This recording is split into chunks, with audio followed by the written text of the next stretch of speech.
Bismillahirrahmanirrahim.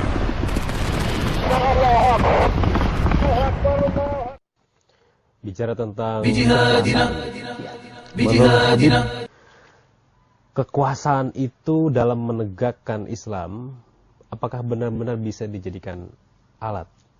Melihat ya situasi saat ini, asalnya mereka berjuang atas nama Islam. Ketika mendapatkan kekuasaan, Islam ditinggalkan, kekuasaannya akhirnya dijadikan tujuan. Ini belajar dari perjuangan dakwah Nabi Muhammad. Ketika beliau berdakwah, pertama yang bangun adalah keluarga, masyarakat, kekuasaan hadir sendiri. Menurut pandangan Habib gimana? Ya, jadi begini. Kekuasaan dalam Islam itu bukan sekedar alat. Tapi dia merupakan bagian daripada syariat itu sendiri. Nah, karena itu Al-Imam Al-Ghazali radhiyallahu ta'ala anhu wa anna jami'an pernah mengatakan dalam kitabnya, beliau mengatakan ad-dinu aslun wa sultanu haris. Famala aslalahu famahdumun. Famala harisalah fadha'i.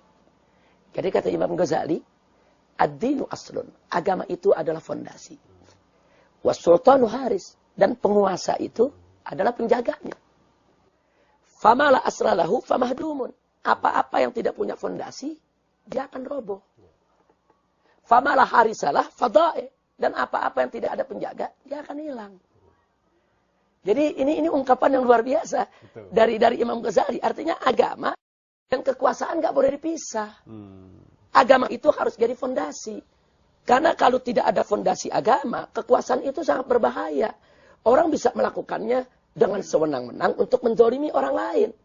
Tapi manakala kekuasaan itu berdiri atas dasar fondasi agama yang benar, maka kekuasaan itu akan digunakan untuk menegakkan keadilan. Nah, bukan untuk menumbuh suburkan kezaliman. Berarti kan fondasi agama itu penting. Ya. Nah, begitu juga sebaliknya. Kata Imam Ghazali, penguasa itu adalah penjaga. Apa-apa yang nggak dijaga, ya hilang. Jadi pelaksanaan agama di Indonesia, kalau nggak dijagain, ya hilang. Nanti akhirnya nggak dilaksanakan orang. Itulah tugas penguasa. Dia mesti memastikan bahwa agama itu jalan. Syariat itu jalan. Bukan berarti penguasa itu intervensi dalam urusan pribadi kita, antara kita dengan Allah. Tapi ada hal-hal yang sudah diatur dalam Islam, yang memang dituntut keikutsertaan penguasa. Seperti Islam mengharamkan minuman keras. Nah, di sini dibutuhkan hadirnya penguasa untuk meniadakan minuman keras dari tengah masyarakat. Berarti kan penguasa menjaga itu ajaran agama. Ya. Tapi kalau penguasanya justru yang mengizinkan pabrik minuman keras, penguasanya yang justru mengizinkan distribusi minuman keras, nah berarti penguasa ini sendiri yang menghancurkan agama. Maka itu kekuasaan itu dalam Islam sangat penting, bukan sekedar alat. Dia bagian daripada syariat. Dengan adanya kekuasaan, nah, maka syariat itu dijaga. Oh, syariat Islam mengharamkan minuman keras. Maka dengan kekuasaan, hilangkan itu minuman keras. Larang itu minuman keras. Oh, Islam itu melarang perjudian, mengharamkan perjudian. Dengan kekuasaan, tolak itu keberadaan perjudian. Oh, Islam itu mengharamkan perzinahan. Dengan kekuasaan, tutup itu lokalisasi daripada pelacurannya.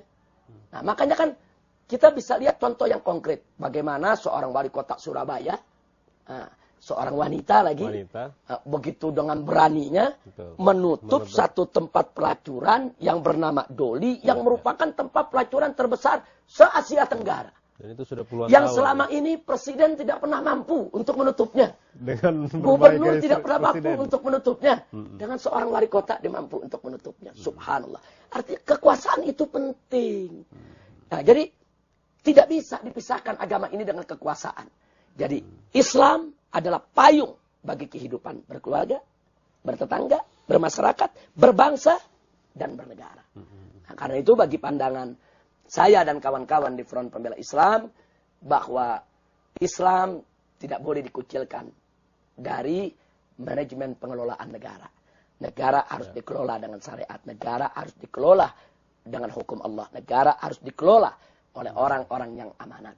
Nah, jadi jangan sekali-kali kekuasaan itu dilepaskan. Karena kalau dilepaskan, justru jadi menyerang Islam. Nah, sekarang kan buktinya berapa banyak orang-orang menjadikan kekuasaan hanya sebagai alat untuk ngegebuk Islam. Ya, ya. Untuk memojokkan Islam. Bahkan untuk merusak umat Islam.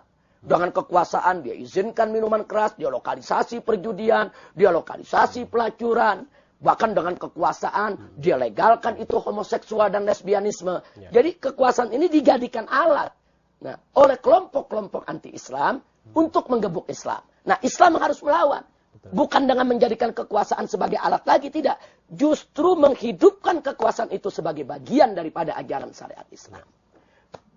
بجهادنا ونمزق الطاغوت والكفرا بجهادنا بعزيمة جبارة كبرى بجهادنا وإرادة لا تعرف القهر بجهادنا بعزيمة جبارة كبرى بجهادنا وإرادة لا تعرف القهر بجهادنا وإرادة لا تعرف القهر بجهادنا